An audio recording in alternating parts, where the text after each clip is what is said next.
Hey everybody, the Gaming Guru 51 here, and welcome back for more Paper Mario: The Thousand-Year Door. In the last episode, we beat Dupless, found out what Peach and Bowser are up to this time, and we gotten some more stuff done before we start Chapter 5. And in this episode, we're going to put the Crystal Star on the Thousand-Year Door and find out the next location of the next Crystal Star. This has already been a routine now. We've done this 4 times now. Just show us the Crystal Star. Do you really need to go through this animation again? Like, come on now. It's not necessary. We already know the routine.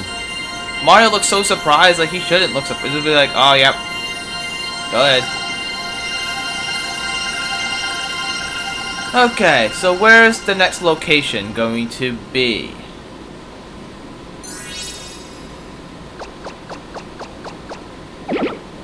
Huh. Down there. Oh, a blue Crystal Star! Oh my god, it looks so pretty!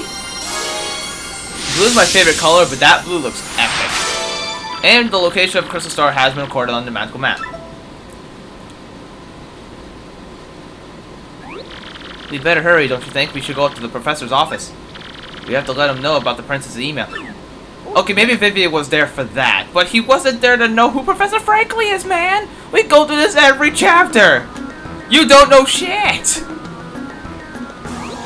Whoa, what?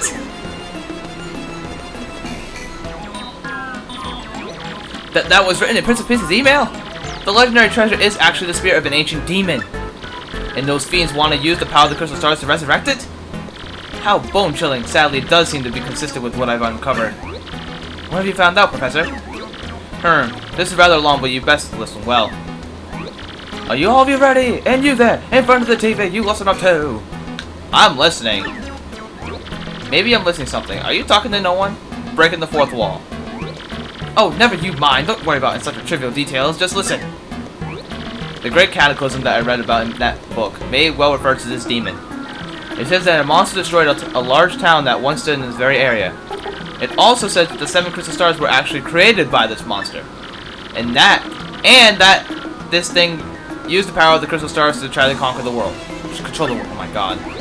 According to this book, the demon was defeated in the end by 4 heroes. But only the beast's physical form was destroyed. Its spirit could not be eradicated. So the heroes used the Crystal Stars, which they had stolen from the demon, and they cast the evil beast into the depths of a vast maze and sealed the exit. From this, I gathered that the Crystal Stars cannot distinguish good from evil. So if they all united, they could either seal away or resurrect the demon. It seems that who wields the Crystal Stars determines if they are used for evil or good. I guess we ought to consider not collecting the Crystal Stars then. It would be awful if we found them all just to have them sold for evil purposes. Does anyone think it might just be better to destroy them once and for all? That was my first thought too, but further research suggests we can't do that. There's a slight possibility that the Thousand-Year Door is weakening. It seems the Crystal Stars hold the power to seal the beast for 1,000 years. So once 1,000 years pass, the power to keep the door still shut will fail. And unfortunately, this year may be the 1,000th year. Bad luck, huh? Well, that's obvious. The fact that those goons wanted the stars now may be coincidence, but maybe not. In other words, we must be ready for the demon's return, even if the X-Nauts fail. Oh, I guess we better find the rest of the Crystal Stars then, huh? Where do we start? According to this map, it appears to be somewhere on Keyhole Key. Keyhole Key? I'm not too familiar with this place, but I've heard countless unsavory rumors. You know the usual stuff. Vengeful spirits full of hatred, evil curses, things like that.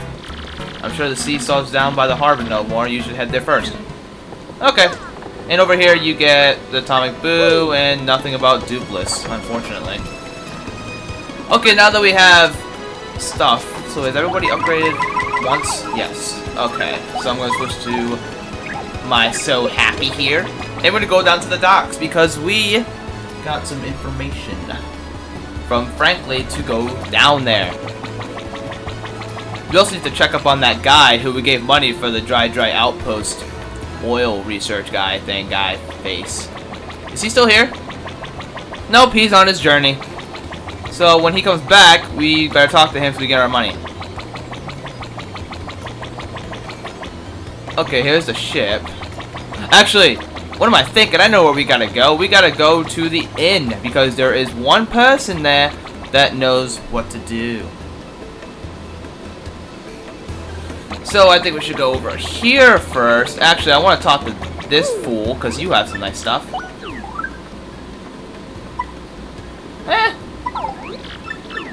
Nothing I want. Okay, so let's go up here into the inn. And look at it, it's Luigi. You tell this guy. And what do you want? Who, me you ask about? I am called Flavio. I am, how you say, a trader, the richest man in Rogueport.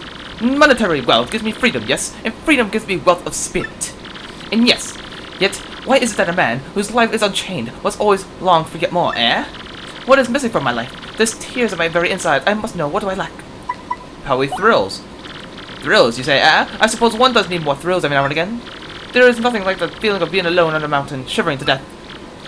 No, foolish Flavio! Not chills, you say then? What I need are thrills! Wait, hold on, horses, that is it! Now that I am thinking of it, I once heard of the treasure of Cortez, the pirate king. Yes, this is the answer. Oh, such happiness for me! A hunt for pirate treasure! Why is it that shrieks the romance and thrills the emotion and even money? Do you not know the tale? That's Pirate King's treasure hidden on Key Hall Key? Well, tale said that the Pirate King Cortez has his hoard of pirate booty there. For years, treasure hunters and ruffians have gone there in search of the loot. But not a single one of them has ever returned. Oh, the horror makes my back tingle. Perhaps people here whisper that the ghost of Cortez attacks all who seek his treasure. Eek! It is because of those very rumors that people no longer go to Key Hall Key. But that will not stop Flavio. That treasure is there, yes, and I'm going to prove it. For I am Flavio, trader extraordinaire, millionaire sailor of the seven seas. What is that you are saying? You are also looking for a treasure here in Rogueport? Why talk such craziness? There isn't anything like that in this dull armpit of a town. You cannot be believing such stupid rumor about treasure some street urchin spews out. No! Now what madness comes bursting from your mouth? You have a treasure map? Well, hand it over. Rather, I mean, show me. You are having a joke on me. This map leads straight to Key Hall Key. You swine. You mean to steal my treasure out from under me, you awful man. Well, now that I'm confused, you are looking for things known as the crystal stars? Yeah. But now that I'm thinking, a star-shaped stone was said to be on Cortez's hoard. Perhaps I could sell it for a staggering amount of cash? Yes, that would be. Stop, Flavio. What you need is romance, thrills, and emotion. I cannot ignore what this business before me suggests. This, like, I can't read because I sneeze. Of course, the crystal star is yours, yes? But the rest of the treasure is mine. Huh? You must repeat that. Flavio's ears are plugged. You have no ship? Ha ha ha ha ha ha ha! You unfortunate, foolish man. Do you not know who I am? I will have a ship ready for no time, and it will be massive and glorious. Splendid, splendid, splendid. Let us begin preparation meeting, shall we? I will volunteer myself as our interlude leader, yes, and you will be captain. Danger and adventure tickle my nostrils. Come to the harbor right away.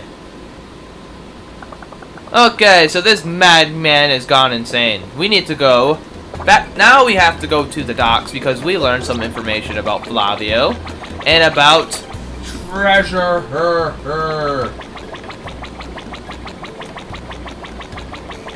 Okay, so let's see here. Go here, and here's you go. Yes, so it is you, Well, sadly, that slight problem seems to have popped up. But feast your eyes on this outrageously fantastic ship. She is a fine vessel, no? She's the SS Flavian, the queen of my countless ships in my personal fleet. The raw majesty of her hull, the pomp and circumstance, none can compare to her. Behold the elegant curve of her brow. She comes to the very soul, don't you agree? But she is not just a beauty, she is a savage beast on the water, topper of my sailboats. But above all, I tell you, this proud ship can.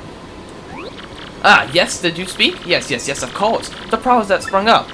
I had completely forgotten about it. Their SS Flavian, she bewitches me. Yes, well, here's the issue. We have no navigator. He ran off, the dog. The navigator, of course, is the highest-ranking helmsman. They steer ships, you know. Now, here's the real problem. The waters around Key Hall Key are dangerous, deathly dangerous. We need an absurdly skilled helmsman for our navigator. It is how you say a pickle. Oi, Flavio. Here you're talking there, sir. If you don't mind me saying, I might have a solution. Do not tease me, Papach. You can solve our problem, then spit it out already. Well, sir, I've heard of a a legendary sailor living in Rogueport. Yeah, I think he's called Admiral Bobbery, a salty old sea dog, by all accounts. But he's said to have the helmsman such, sir, he can make any ship bow to his will. thing is, there ain't a soul wants seen him in the seas of late.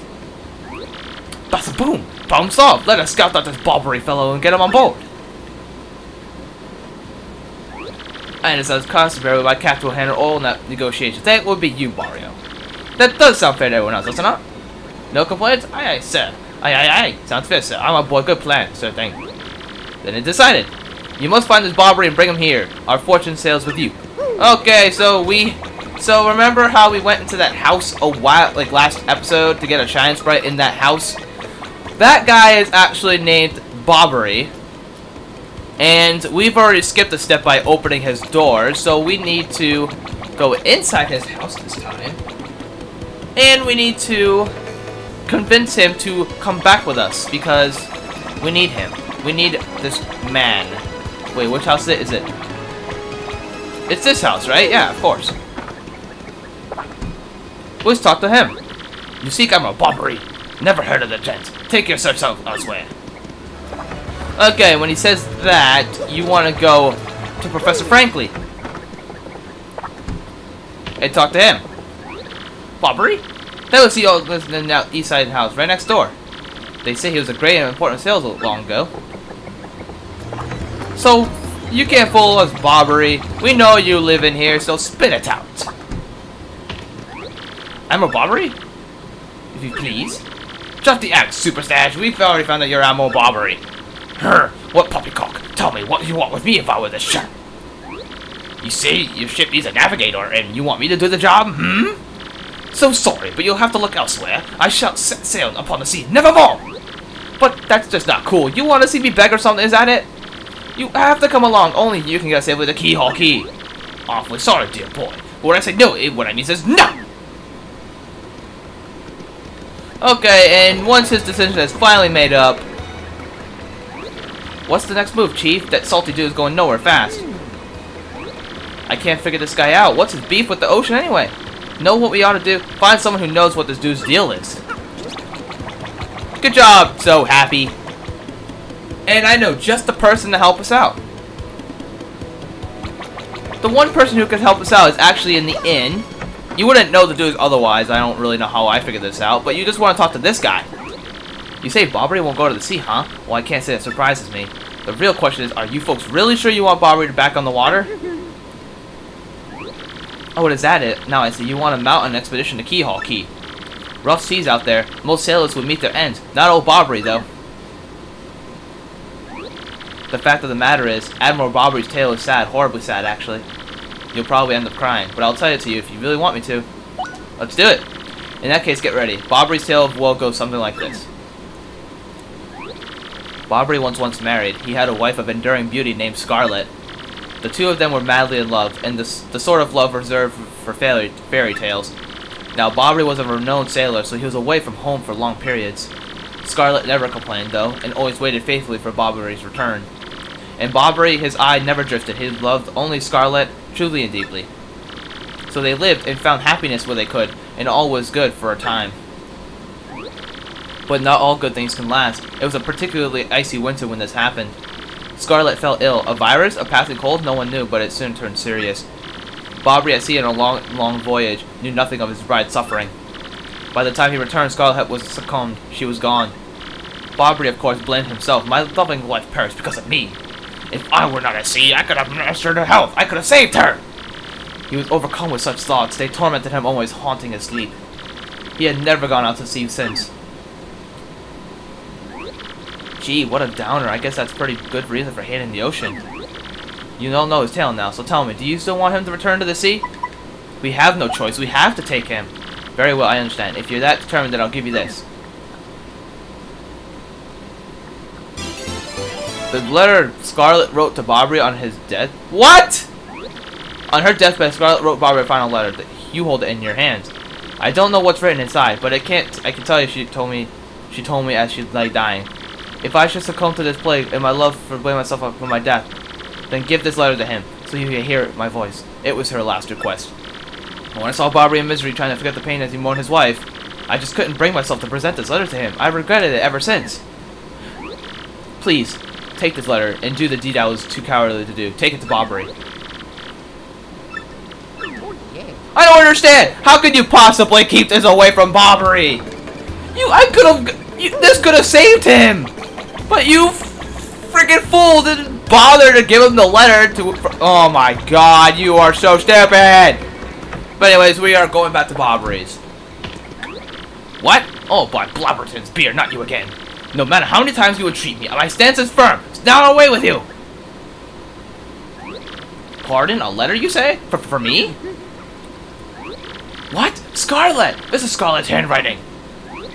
Scarlet, my love. My love, if you're reading this letter, then I am no longer by your side. Because fate has stepped between us, I have decided to write you this letter. If you're reading this, I must have passed away while you were out to sea. I can only assume that you will blame yourself for it, my sweet Bobbery. Although my life was short, you gave me more than a life's worth of joy. Though you will mourn, I beg you remember that time, like love, is a tide. You are one with the sea, as you were one with me. Do not lose both your life's loves. Time like love is a tide, you are one with the sea, as you were one with me.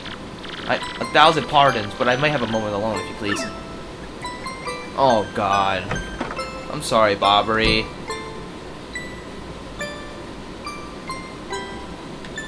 Oh, he's probably crying in there. Yes, love, I was happy, my sweet, sweet Scarlet. I love you still.